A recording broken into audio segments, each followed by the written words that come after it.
Hi, everyone. My name is Ji Yoon. I am the Interim Executive Director of Apex for Youth. We're so excited to have you all here with us today. Between our Zoom webinar and YouTube live stream, we're expecting close to 500 people to be joining us. So thank you so much for being with us. For those not as familiar with Apex for Youth, we're a nonprofit organization that provides mentoring, educational, after-school, and athletic programs to over 1,000 Asian and immigrant underserved youth a year. We do this by matching our youth, ranging from pre-K to 12th grade, with caring volunteers who mentor, teach, and coach them. We witness firsthand the powerful difference that one volunteer can make in a young person's life when they see an adult who looks like them and can be a role model for them. Now imagine what can happen when you also see someone who looks like you run to become the President of the United States, especially if you're a young person who is treated like you don't belong, or you might not feel confident in your own potential. Think about the difference this person running for president can make, or has made for generations of young people. This past year, our students led Apex's first youth conference to discuss topics like youth activism, anti-Asian racism, and anti-Black racism. They also interviewed different members of our community on this year's election and created a video on the Asian American vote, which was our most watched video to date. You'll meet many of these youth today. They're thrilled to be meeting our guest, Andrew Yang, but you'll see that their questions are not just thoughtful, but pretty challenging to answer. So Andrew, I'm not sure how much public speaking you've done, but it's something we teach here at Apex. Take a deep breath, imagine yourself being awesome, and it'll happen.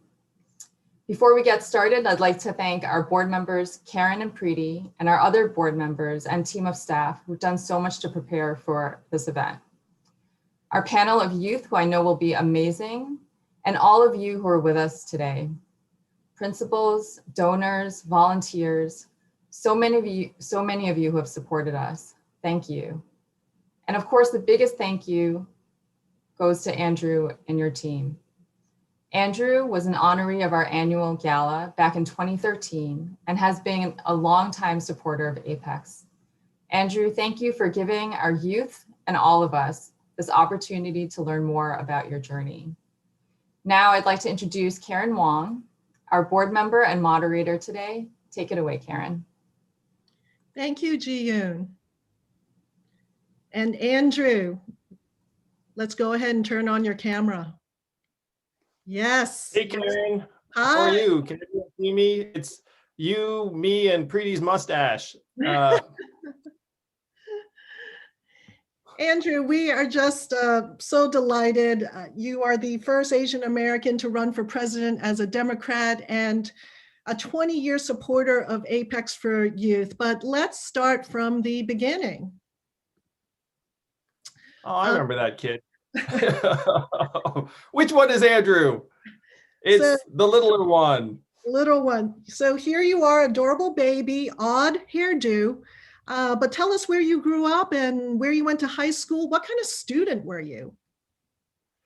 I was born in Schenectady, New York. My parents met as graduate students at Berkeley in California, and then they moved to Schenectady for my dad's work at GE.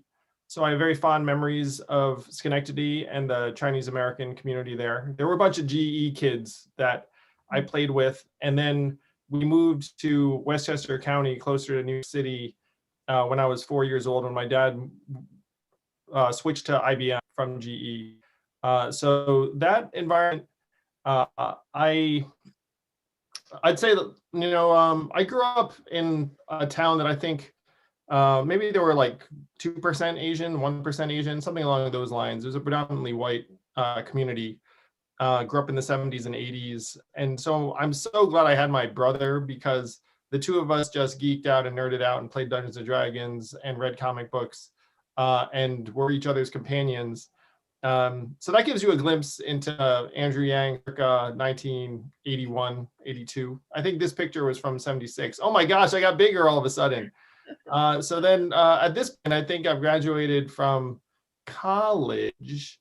So I went to high school at the same public school I grew up in Westchester. I went away for the last 2 years of high school at a school called Phillips Exeter Academy in New Hampshire. I know, very, very snooty. And then I went to Brown University in Rhode Island. I think this picture was taken when I graduated. So that's my dad, my mom, and my older brother, who's now a professor at NYU. Again, very geeky family. I was kind of the academic underachiever because my dad has a PhD, my brother had a PhD. When I was very young, I thought everyone had a PhD, which is obviously not the case, and I probably could never have gotten a PhD myself. Well, after Brown, you went to Columbia Law School. What was the appeal to study law? Well, I was on the high school debate team, and people said to me for a while, "Oh, you should be a lawyer." And I thought that made sense. So I took the LSAT when I was in college and did well. Went to law school without a very clear idea of what I was doing, honestly. Like I just thought I'd go to law school, become a lawyer, and figure it out, which is not an excellent plan, honestly. Like it worked out okay for me, but like ideally people would have a firmer idea of why they're incurring 120,000 in debt than I did when I was 21. But my parents or my family had a real emphasis on education, and so it certainly felt like I should keep going to school. Again, wasn't that great a thought process. And then, if I'm not mistaken, you met your wife at Columbia. Tell us who's in this picture. Yeah, so that's my incredible wife, Evelyn, and our two boys, Christopher as the older and Damien as the younger. I think that picture was taken 1 or 2 years ago. So if you want lots of photos, definitely run for president because you end up getting a lot of photos taken, inevitably. So I think this was a campaign photo. This was taken out west. We spent a little bit of time in California campaigning. I campaigned everywhere. It was good fun. But Evelyn and I did meet on Columbia's campus. She's a Columbia grad. And we were about to celebrate a 10-year wedding anniversary. We met in 2006. So we've been together about 15 years now. Congratulations on that milestone. Let's turn a little bit to Venture for America, because we honored you in 2013 because you founded this organization predicated on apprenticeship and entrepreneurship, taking place primarily in regional cities like Baltimore, Cleveland, New Orleans. And many urban planners are discussing a national movement of the thriving mid-sized city. Just as somebody who's lived primarily in New York City, what led you to focus on these other places? I ran an education company called Manhattan Prep that primarily got people into business school. And so I met many people who were working on Wall Street or were applying to business school, and they were from all over the place. A lot of them were from the Midwest, some from the South. And so I got this idea into my head that there were a lot of people who were coming to Wall Street and leaving the Midwest and the South. And I thought that over time that would have a very negative effect on our economy, our society, our culture. And so I started a nonprofit that I hoped would train legions of entrepreneurs because I just love entrepreneurship. I became a failed entrepreneur at the age of 25 and then had a little bit more success later on. And so I wanted to provide young people the same kind of path. And I thought if I could direct that talent to places that actually could use an economic boost, it would be even more powerful and effective. So we did focus on Detroit, New Orleans, Baltimore, Cleveland, other cities. So at this point, I went to those cities. I traveled the country between 2011 and 2017 while I was CEO of Venture for America. Thank you for honoring me too, Apex. And it was like a real privilege. I'm a huge fan of the organization. I think what you all do is incredibly important. Oh, look, that's me with President Obama. Funny story here, and this is not a good thing for me. So kids, you should ignore this aspect of the story maybe. But I showed up to the White House without a tie because it just didn't occur to me to wear a tie. And then one of the staffers, an Asian American staffer named Ronnie Cho, saw me and was like, take my tie. So this picture with President Obama is actually, I'm wearing Ronnie's tie. So thank you, Ronnie, wherever you are, everyone.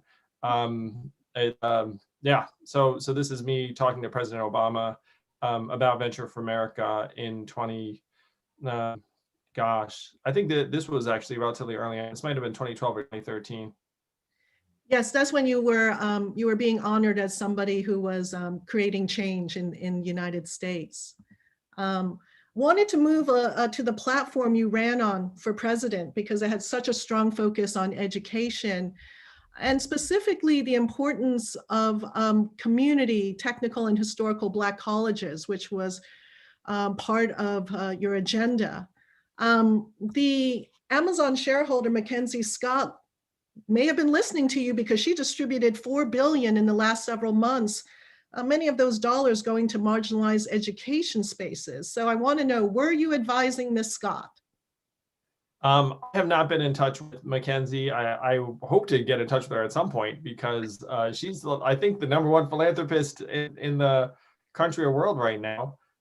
She should find out about Apex, am I right? So I haven't been talking to Mackenzie, but I'm going to try and change that.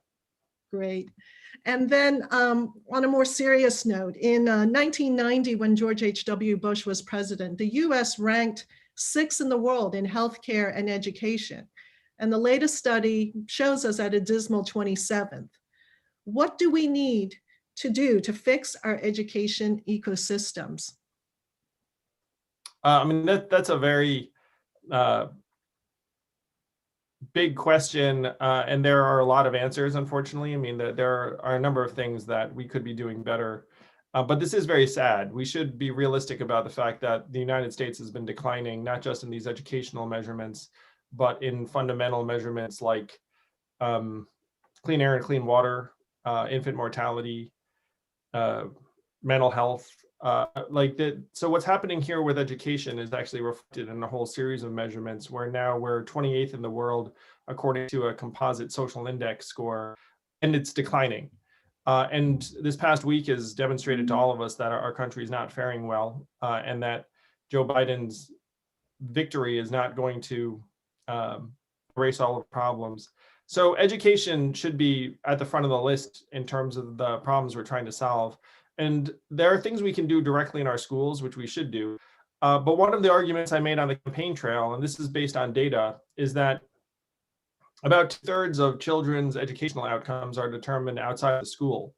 That's parental time spent with the child, particularly when they're young, words read to the child, stress levels in the house, income level, type of neighborhood they live in, how they're spending their summers. And so one of the arguments I made was look, imagine being a teacher and you're trying to educate these kids and you know you can control about 1/3 of the outcome.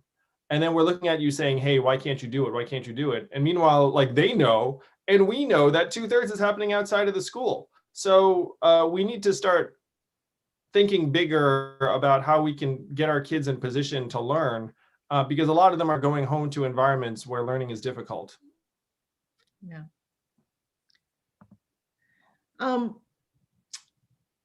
A quote, the New Yorker writer Nathan Heller stated, "Economics is at heart a narrative art, a frame across which data points are woven into stories about how the world should work." You appeal to a younger generation because you ran on universal basic income. It's not a new concept, but you made it contemporary. Break it down for us. Who is paying for UBI? Who gets it? And how is it distributed in your blueprint? I think there are a lot of economics graduates or students here that are saying, wait, this is a narrative art? like that's not the way my class went. Remember the economic classes we took? If you took this, if you're a young person, you can look forward to this because I haven't gotten there yet. But I remember as an economic student, this was like my go-to move, which is you had these two curves and you're like trying to figure out, and this is an econ joke. It's all right. I'm full of econ jokes. The universal basic income is not my idea. It was an idea that Thomas Paine championed at the founding of the country. Decades later, Martin Luther King fought for it. It was what he was fighting for when he was killed in the 60s, guaranteed income for all Americans. And to me, this was inevitable. This is inevitable. And my argument was that we are eliminating the most common jobs in the US economy and not really replacing them adequately. And when I was running for president, I was focused on the forces that brought Donald Trump to the White House, where we eliminated 5 million manufacturing jobs, the vast majority of them due to automation, in Pennsylvania, Ohio, Michigan, Wisconsin, the swing states that Donald Trump needed to win and did win. So I said, look, we can talk about a lot of other things, but if you eliminate these millions of jobs in the Midwest, the data shows that those towns turn red. So what are we actually doing for the people who've lost those jobs? And the answer is essentially nothing. The pretend answer is retraining. But if you dig into it, the government actually does a very poor job of retraining when it does try, and most of the time it does not try. The success rates of TAA, which is Trade Adjustment Assistance programs, for displaced workers in the Midwest had success rates of between 0 and 15%. So if you ask a politician what's happening to the manufacturing workers, they'll say retraining, and then the conversation's like, okay, I guess that's happening. But if you actually follow up, it's not happening. So then Donald Trump came along and made an argument, said, we're going to build a wall, we're going to bring the jobs back. It was nonsense. But it was actually potentially the only answer they were hearing, because the retraining thing is not a good answer for a lot of these communities. So I looked at it and said, well, if we're going to do what we did to the manufacturing jobs, to retail jobs, call center jobs, eventually truck driving jobs and Uber driver jobs, like, what is the answer? And the only answer was trying to distribute resources more quickly, broadly, and directly to Americans. And many of you recall my presidential campaign when I first arrived on the scene talking about universal basic income. Perhaps you were skeptical, perhaps people around you were skeptical. As we're having this conversation right now, 88% of Americans are for cash relief during the pandemic. The vast majority of both parties. We're this close to getting $2,000 checks distributed to about 200 million Americans. So it's been a long year. I mean, it's been like, the most terrible year we can remember. But universal basic income, in my mind, was going to be inevitable based upon an accelerating rate of change in the economy that our political class either doesn't understand or has no incentive to talk about. So this is what drove me to run for president. Thank you to everyone who supported me. And I think we helped accelerate a version of basic income because I'm not sure if it would have been as normalized if not for the presidential campaign that some of you supported. So that's a bit how I came to universal basic income. If you want to ask, how do we pay for it? Like, what is it? That sort of thing. One of the great things, Karen, about the last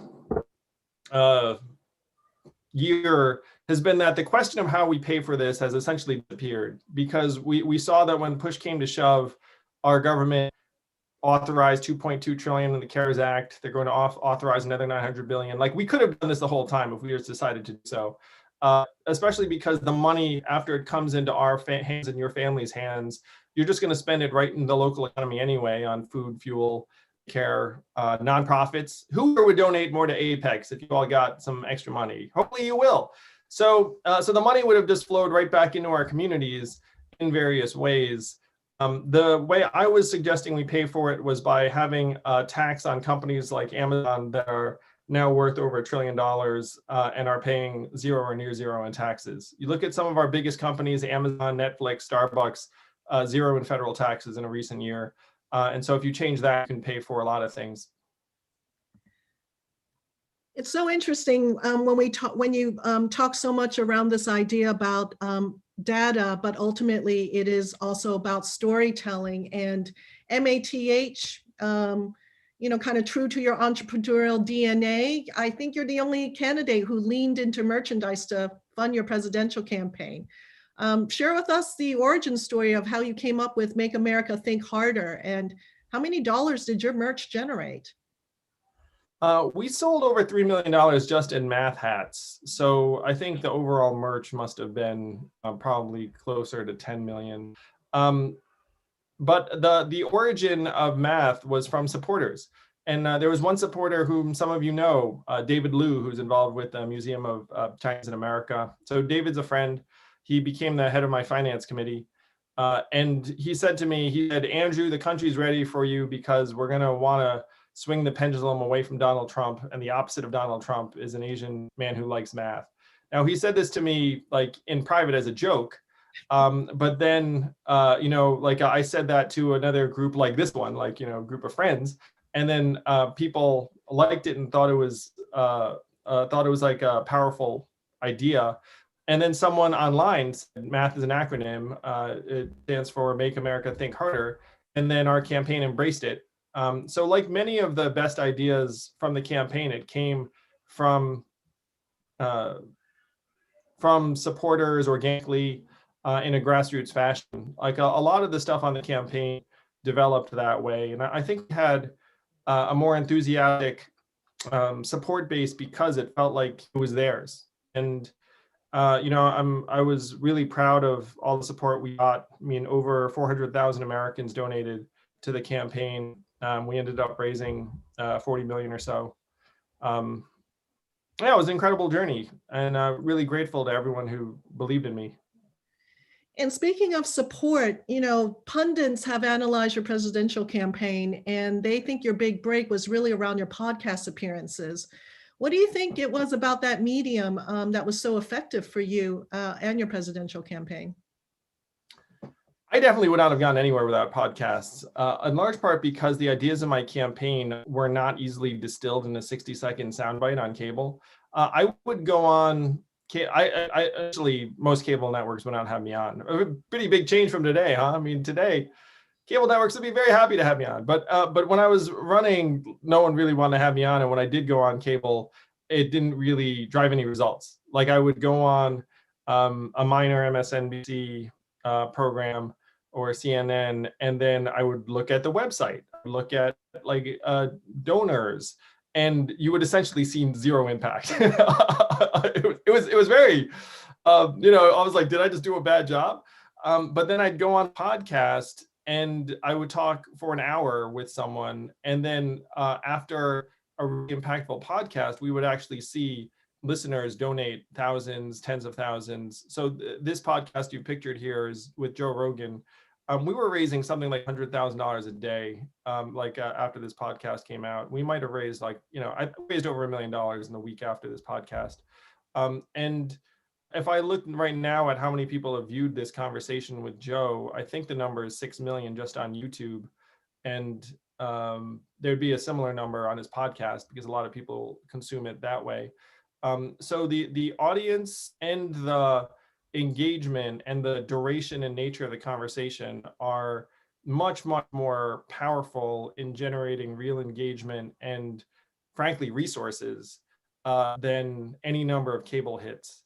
And so what happened with us is that the podcasts gave us the organic support that then led to the cable news network saying, okay, we should have this guy on because he's already outlasted half a dozen senators, governors, mainstream politicians, et cetera. But it never would have happened without folks just sitting and listening to me for an hour. Because if I just show up on your TV screen and talk for a few minutes, you'd be like, well, that was interesting. but it isn't okay. Now I'm gonna run and make a donation. Whereas, after a podcast, you might actually think, that guy made some sense. I'm willing to donate a few bucks to see if we can, make it further. Yes, it was actually my nephew who had been listening to you on many podcasts a couple of years ago, who said, I really need to take a closer look at you when you were running for president. Thank you, young people. I appreciate it. That happened a lot. Young people would reach on up, talk to their parent or aunt or whomever, and then say, hey, you might want to check this guy out. So thank you, young people. I won the Iowa youth vote. If it was just high schoolers, I'd be your president. I think that is a true statement. And so just before we turn our questions over to the high school Apex for Youth panel, here's an image of you at your first presidential debate. Were you nervous? What kind of advice can you give us in terms of how to maintain composure? This was a weird experience, this first debate. I'm not gonna lie, because you get up there and you know, in this case, there were like 9 professional politicians like on stage, and there's like a bit of like, it's like very, very high traffic, and then there were traffic cops in the form of moderators. The moderators had a whole lot of influence, and so this first debate, like I didn't feel comfortable the whole night, in part because I felt like the moderators wanted to hear from other people, you know, honestly, and so it was not like a tremendous experience, but I learned a ton from it. Like after this first debate, I went back to the team and was like, okay, we have to like figure out this environment, and I have to treat it differently than I did, because I kind of came in expecting. Frankly, like a little bit more like balance or like even playing field, and then I didn't experience that. I was like, well, we're gonna have to approach this differently. Was I nervous? I mean, it's funny. So I guess there are a couple of different things. I mean, when you talk trying to maintain your composure, I think like I was very introverted as a kid. Like I distinctly remember crying when I was to give a talk in front of like my 3rd grade class, like to the point where the teacher was eventually like, okay, you don't have to do it. So it's like, so there was like a very, there's a very, very long progression in terms of my comfort level speaking in front of folks, because I started from a very, very introverted place. And I would say that that night in Miami that you showed might have been like the high water mark of like adjustment to being in front of a national audience, because that was the like largest audience to date at the time. But one of the things that happened, and I ended up being in 7 of those debates, so you know, like you get more comfortable, is that you have like repeated exposures or repetition, and then that ends up making it easier. And that's something, you know, it's tough because as a young person, I'll use myself. So like, how did I become more comfortable? Part of it is I ended up joining the debate team in high school. And then if you do it over and over again, then it gets easier. Now, why did I feel compelled to try and make it easier? That I actually don't know. It's like, why would I not just like leave it alone and, you know, like stay away from it? But certainly even now, like there was an interview, I think it was on the New Yorker or one of those websites, where it showed like an interview with me in, I want to say 2019, and then another one in 2020, or maybe it's 2018 and 2019. But the progression even in that year is fairly clear. And like that was just because I did it a lot. So it's, and maybe this will help some of the young people here. It's like, if you do anything a lot, you'll probably get better and more comfortable. And that's been my experience. So I'm going to turn it over now to our Apex for Youth panel, and we're going to kick it off with Lehman Lee. Hi, Andrew. My name is Lee Min, and I'm a senior at Brooklyn Technical High School, and I go by she, her pronouns, and I'm very passionate about Asian American civic engagement, and I'm planning on pursuing global public health in college. So my question for you is a little bit different from what we were talking about. It's more about your cultural upbringing. So as a first-gen Asian American, how connected do you feel with your own cultural heritage? Well, congrats on being a senior, Eamon. Do you know what your college plans might be? I'm trying to think of what it is. It's January. So you really don't know? Is that right? We find out in May, or no, April. Cool. So you have a few months. Well, I feel very, very connected to my heritage and being Asian American. And I'll, you know, I'll like rewind, I'll fast forward and then rewind. So, you know, as I'm here with you all, parents are both in Taiwan. I'd go visit Taiwan once a year until like COVID and the presidential campaign, because you can't exactly like stop campaigning and go visit your folks in Taiwan. So both my parents are in Taiwan right now. I've got a lot of family there. So I'm very attached, you know, like in real life right now. So that's the fast forward component. In terms of the way I grew up, I mean, my parents were immigrants to this country. They spoke Chinese in the house. They would watch Chinese um, language soap operas, though which aren't as good as the Korean soap operas by all accounts, but whatever. They'd watch them. They'd read Chinese newspapers. I went to Chinese school every Saturday, which I struggled with significantly. And whenever we had family, whenever we had Chinese friends over, my parents would play mahjong. And that's when like you feel that sense of warmth with those extended family gatherings.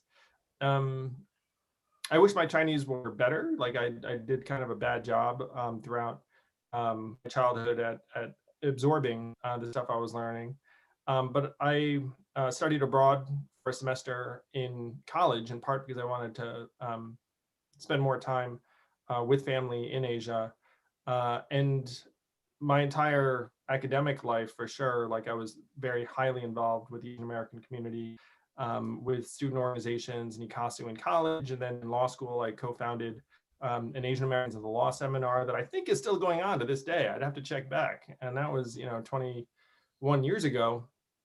And then as an adult, like I always wanted to stay involved with the community through organizations like Apex, either volunteering or donating. It's a huge part of who I am. And now, of course, I'm a dad, and I've got two little Asian boys who, like I think may have at least some things in common with some of the kids that Apex is serving. So I can't imagine a day that's gone by in my entire life where I don't reflect on my heritage at least somewhat. Thank you for that. And then next up is Shi-Yan Liu. Hi, Andrew. So my name is Shi-Yan, and I'm also a senior at Brooklyn Tech. I go by she, her pronouns, and I'm interested in pursuing political science and attending law school in the future. So do you and Lehman know each other? Yeah. You guys close friends? Yeah. Oh, God.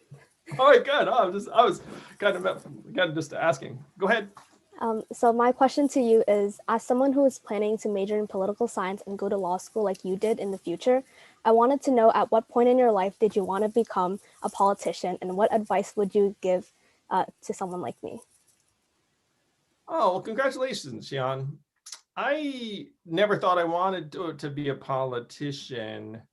And this is kind of funny, given that, now like I'm known for a presidential run. Like I still see myself as more of a problem solver than anything else. And in part, Xian, that there was a period when I went to law school and practiced law for 5 months and then left, that I would interact with folks who are in politics and think, wow, that seems awfully difficult. Like I saw it as like, whoa, glad you're doing, not me. And so I had like a list of life's goals I had for myself, and one of them was to help a politician, do something really positive. So note that wasn't be a politician; it was help a politician. So that was my approach through most of my adult life. So I tried to be helpful to people who had thrown themselves into public service because I admired it so much, but like I didn't think that I'd be one of those people. And that changed for me over a period of years where my company was bought by a bigger company in 2009. And then I started Venture for America, this nonprofit, in 2011 or so. And so I was trying to solve this problem of revitalizing various communities economically. And I realized then that you needed to go much, much bigger if you're going to meaningfully solve that problem. And then I looked around and said, there's nothing that would actually work except running for president and winning. So for me, I was a very, very late arrival to politics. But if you're interested in getting into politics more directly, the guidance I would have for you would be to volunteer, and you can volunteer right now. Like campaigns are desperate for awesome young people like you that want to help. And one wonderful thing about politics is that if you have the energy and persistence, you can do almost everything under the sun that a campaign needs. And I have seen firsthand young people get incredible levels of responsibility and leadership because they were just so awesome. Because that's the way these campaigns work. Is you look around and be like, who's awesome? You are, then fantastic. And then, you know, you wind up managing very, very quickly. So politics is not necessarily something that you need to go through like a political science degree and law school to participate in, though those things are not bad, and you know, you can do great things with them. But if you want to be involved in politics, you can actually get exposure and contribute right now. And if you do that, then you're going to have a clearer sense of what your ambitions are, because you'll be able to distinguish between different types of roles, even different types of offices. Thank you. And now we will have William Deep.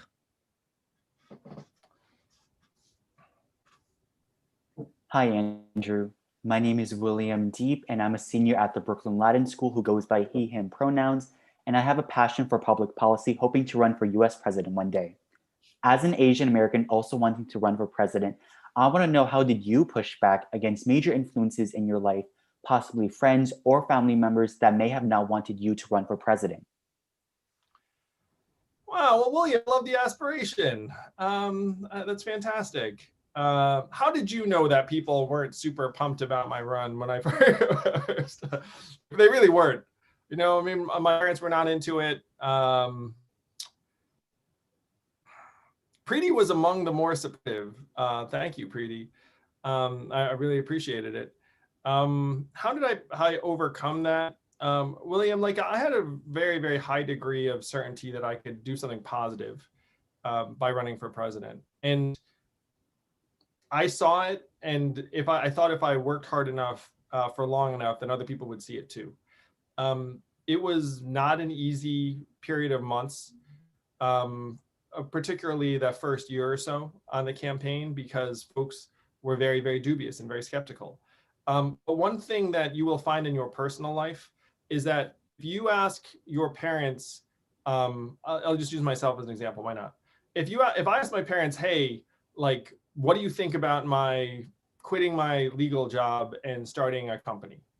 They'll hate it. You know what I mean? Like, they'll be like, oh, it's a terrible idea. Why would you do that? But if the conversation instead is, I left my legal job and now I am starting this company, then it's actually harder for them to just be like, I hate it, because you already did it. You know what I mean? Like there are going to be some decisions that you have to make, and you just have to make them with conviction and do it in a way that it's not debatable. So I didn't really ask people, should I run for president? Because if I did that, everyone would have said no. As soon as it flipped to, I am running for president, then the people in your life that love you will get on board because you're doing it. So William, if you really want to do something, you should know that it's unlikely that people will support you if you present it to them as a hypothetical. But if you present it to them as a, look, I am doing this, they'll be much, much more supportive, because that's just the human and right thing to do in a lot of cases. Where if someone you care about is doing something and they care deeply enough to do it, then you should support them.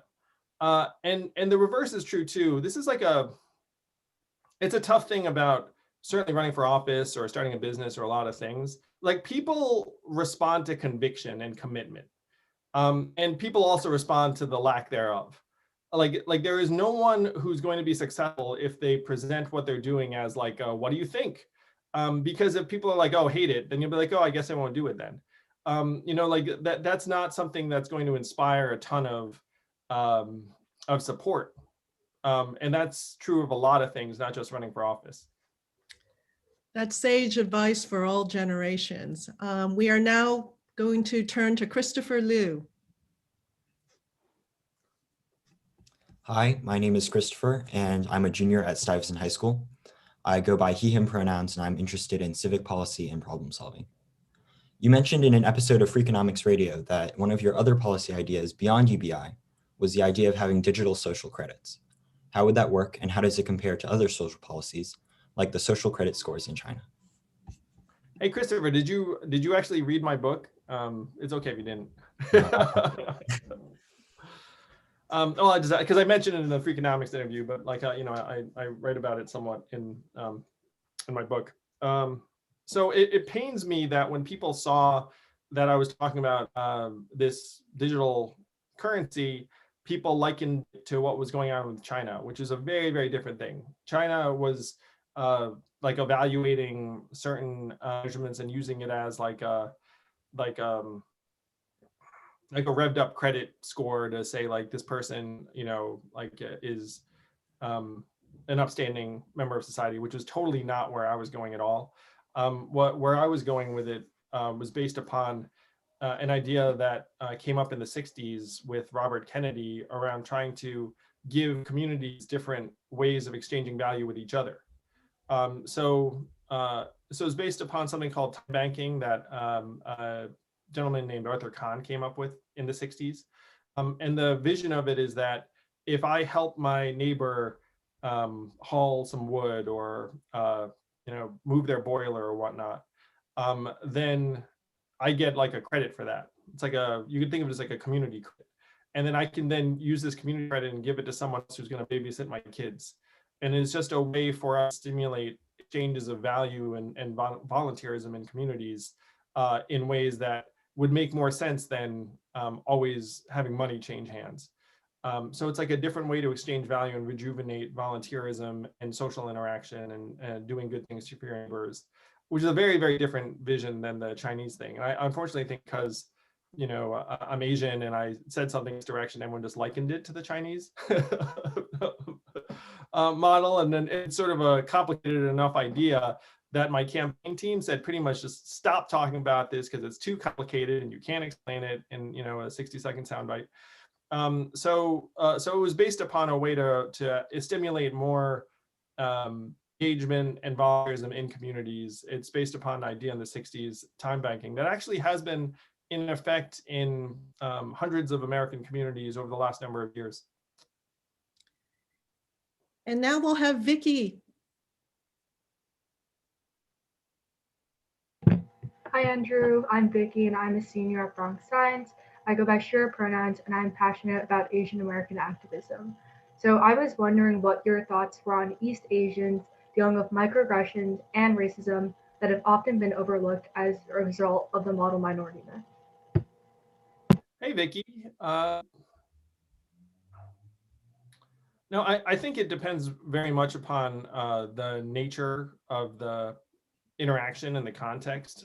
If it's your peer and you have an opportunity to actually say to them like, hey, look, like that actually was problematic or hurt my feelings or troubling, and you can use it as like an opportunity to educate someone or make them more sensitive, you should certainly try and do that. Now, that's not always realistic, but I think that's the goal. If you have that kind of relationship, and even if you don't have that kind of relationship, I think a lot of people appreciate it, because at least in some of the contexts, like they might be making a mistake that they don't know about, or it's not intentional. In cases where it is intentional, that's a bit harder, and even then I think a lot of folks would respond relatively positively to your trying to raise it with them and saying, look, like, that hurt my feelings for this reason, that reason. Like the real challenge in a lot of this, I believe, is like is that if you're hurt, it's hard to be open. And so if someone says something that really makes you feel bad or small, it's hard for you to then be vulnerable to that person and say, hey, that made me feel bad or small. Though in my experience, that's actually the best way, though, to humanize the interaction, humanize yourself, because the major problem that Asian Americans suffer in like a lot of different contexts is that people don't humanize us the way that they should, and so then and it's really tragic and unfortunate, but then it falls upon us to humanize ourselves for them and say like, hey, that actually really hurt, like, and this is why. In my experience, most people will respond relatively positively to some sort of shared vulnerability, even though it's very, very hard and it's unfair to ask that of anyone but a person that's been hurt or aggressed against in some way. And our final question from our Apex for Youth panel is Katherine Louie. Hi, Andrew. My name is Katherine. I'm a junior at the Queens High School for Language Studies. I go by she, they pronouns, and I co-lead a Black Lives Matter Alliance at my school. So with the recent surge in anti-Asian hate crimes, as well as the third uprising in the Black Lives Matter movement, how do you envision we bridge the gap between the Asian community and the Black community in the fight against racial injustices? Hey, Catherine, it's a great question. I think one of the things that Asian Americans need to do is build bridges with other communities. And certainly, I share your feelings that what's happened with the Black community's experience with law enforcement is something that we all should care very deeply about, because that's not just an injustice against Black people and their communities, it's an injustice against humanity. If you see people's lives getting snuffed out on film in front of the country, that affects everyone. And for Asian Americans to stand up and say, look, like, this is not something that we should accept in our country, I think is really valuable. And people should feel free to fight for people that don't, necessarily belong to their community. I think that's going to be very, very important for Asian Americans moving forward. I think doing things for our own community, fantastic. Doing things for other communities, also fantastic.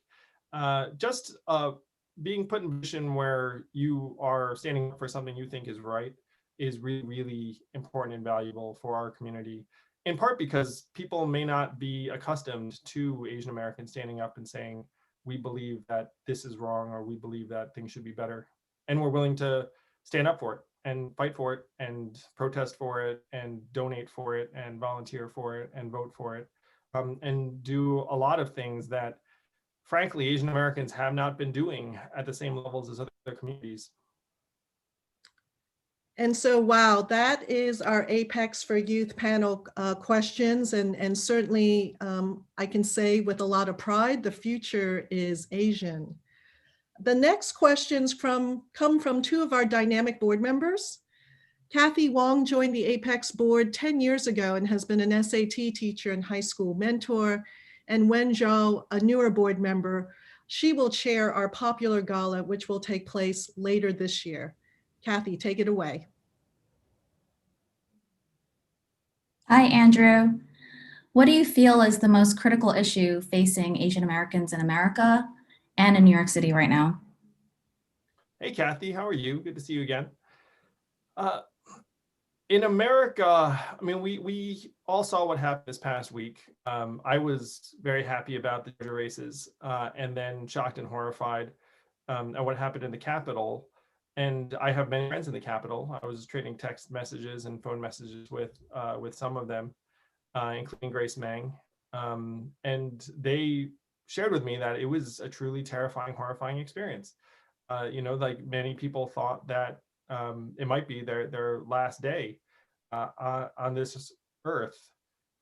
So if you can imagine that kind of horror in a chamber of hundreds of our country's lawmakers, if you ask me what Asian Americans should be concerned about, it is the ongoing integrity of the American democracy, because if America disintegrates, it's going to be terrible for everyone. And I'm going to suggest that it's actually going to be very, very, very disastrous for the Asian American community if America degenerates into like every person or every tribe for themselves. That Asian Americans need to actually be a force to help keep the country strong and whole, in my opinion. And certainly I've been trying to do what I can, but I think Asian Americans are uniquely powerful in a number of ways to help keep the country together. Politically, we are now the swing vote in a lot of swing states, including Georgia. Thank you, Georgia. Thank you, Asian Americans of Georgia. We're about we were 4.7% of the Georgia electorate. I think we're 5.8% of the American electorate, and rising fast. We're the fastest growing community in the country. But we are voting at lower levels. And as a result, we are not as invested in politically as other communities are. we voted for Joe Biden by a margin of approximately 2-1. I want to say it was something like 65-35. And so there is like a real opportunity for Asian Americans to contribute to a national fabric at a higher level. And I hope we do just that. So that's what I think the biggest concern is nationally. In New York City, the greatest concern is just that we have so many people who are falling through the cracks right now. There were so many Asian American kids in particular in poverty before the pandemic, and the pandemic has hit our community as hard or harder than just about any other community. You know, that the small business community is getting shuttered. I just talked to a restaurant owner in Queens who'd run that restaurant for 35 years and helped to put our kids through college, and now it may be shutting down. And that story is playing out throughout New York City in the Asian American community in particular. And we're not getting our fair share of the city's resources. I think last I checked, we're getting about 1% of the city's resources, and we are more than 10 times that in terms of the population. So that to me is the most pressing problem right now. And it's one reason I'm so proud to be part of the Apex family, because Apex is helping those families every single day. There's a lot of poverty in the Asian American community in New York City. It's overlooked. And there is a lot of wealth in New York City too. So if we can do everything we can to help, it would go a long way. There's a really, really pressing need right now. And we need to highlight it and respond to it. Thank you, Andrew. Wen, take it away.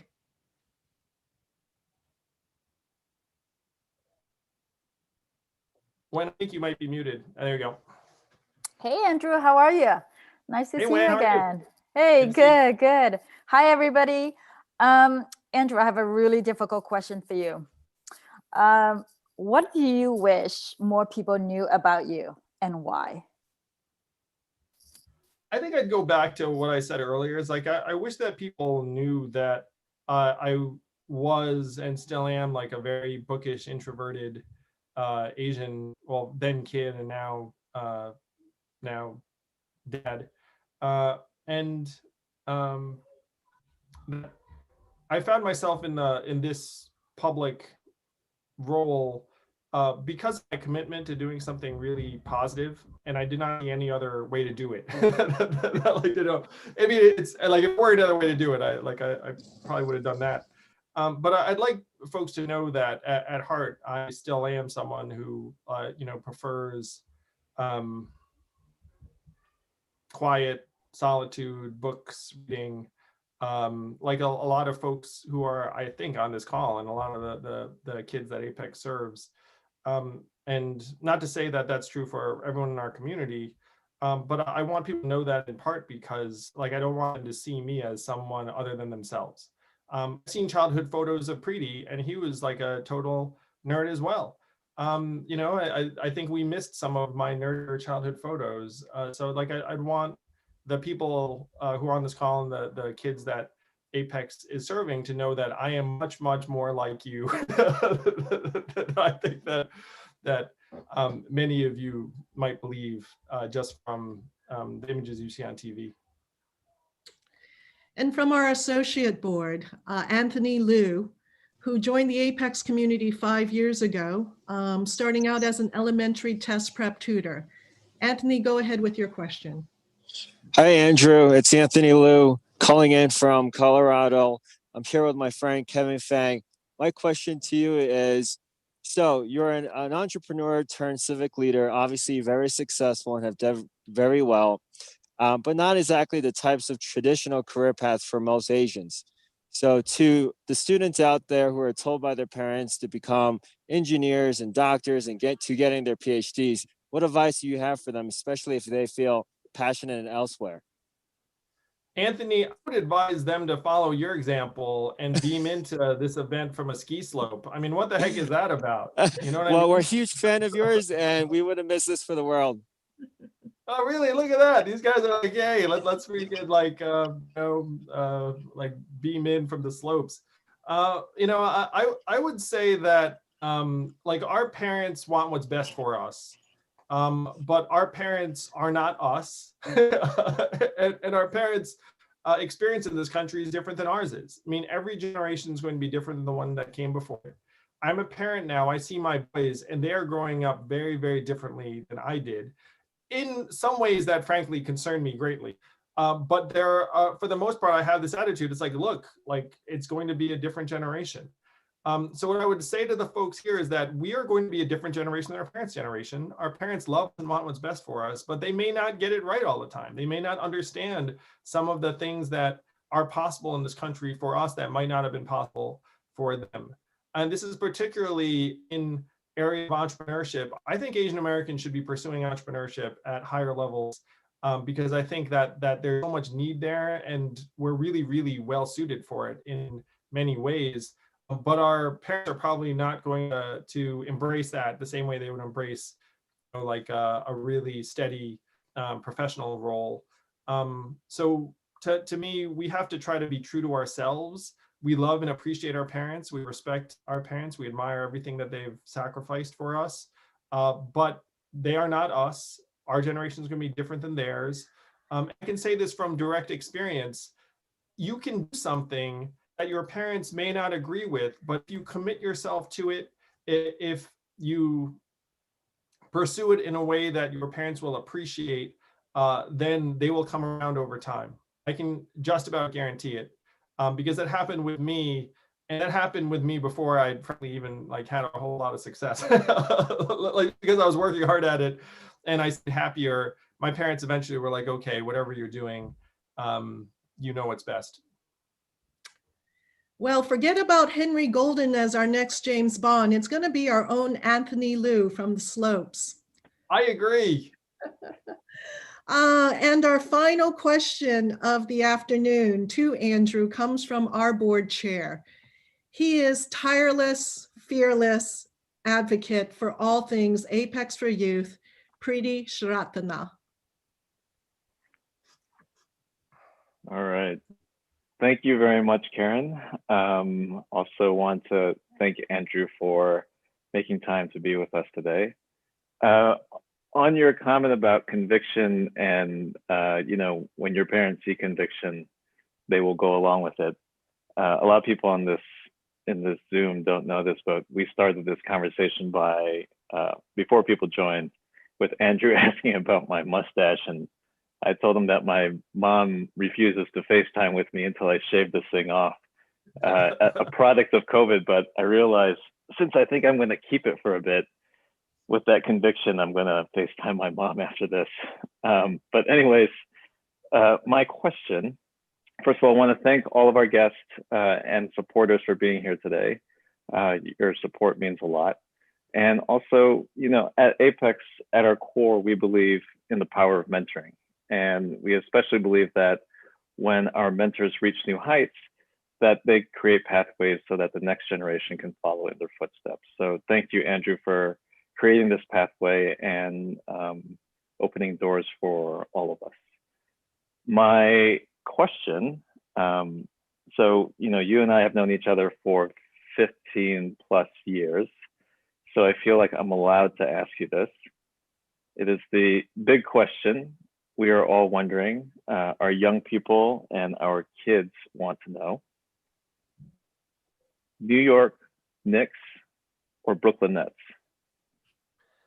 Wow, this is a very long and involved answer, and I apologize in advance for this. But I grew up a very, very hardcore Knicks fan of the Ewing, Starks, Oakley, Mason Knicks, you know, the 90s, 94 run to the finals, 99 run to the finals with Spreewell. I was in the Garden for the 4-point play. It all culminated in Linsanity, which was the greatest time to be a Knicks fan for any of us. That 8-game winning streak, my girlfriend, now wife, Evelyn, was into basketball for the first time ever. She joked that like Jeremy Lin was like her long lost son, even though that makes sense in terms of ages. So I was like an enormous Knicks fan, huge Knicks fan, and Linsanity was like the apex of like my fandom. And then we dropped Jeremy Lin, and I said, I've had it. I can't handle this. I can't handle being a Knicks fan anymore. Like I divorced the team at that point. And the owner James Dolan, he like banned Oakley, he banned a fan. Like his team has all these bizarre communications protocols. So I was like, I'm done with this guy. I'm done with this franchise. And then Jeremy Lin shows up on the Brooklyn Nets like X years later, and I'm like, ooh, like well, this is promising. And so then I bought Nets tickets to support the franchise. I met Jeremy for the second time when he was a Net. So now I'm a Nets fan, even though Jeremy's not there. I've become friendly with Spencer Dinwiddie and some of the people around the franchise, Joe Tsai. So now I'm a Nets fan, but I see the Knicks as like kind of a long lost like ex-girlfriend or like ex-wife, where it's like you still check in, you want them to do well, but it's not the same level of like day-to-day fandom as it was. And I've been mentally healthier over the last 8 years not being a Knicks fan. I think like it's actually been really good for my state of mind. So messages be like, support people you want to see succeed, and like there are some people on the Nets I really want to see succeed. For sure. I share similar sentiments. So thank you very much for answering all these questions. And our final student speaker, Xian, is going to provide us with some closing remarks. So Xian. Thank you, Andrew, for such a great event. And thank you to Karen and the rest of Apex for making it possible.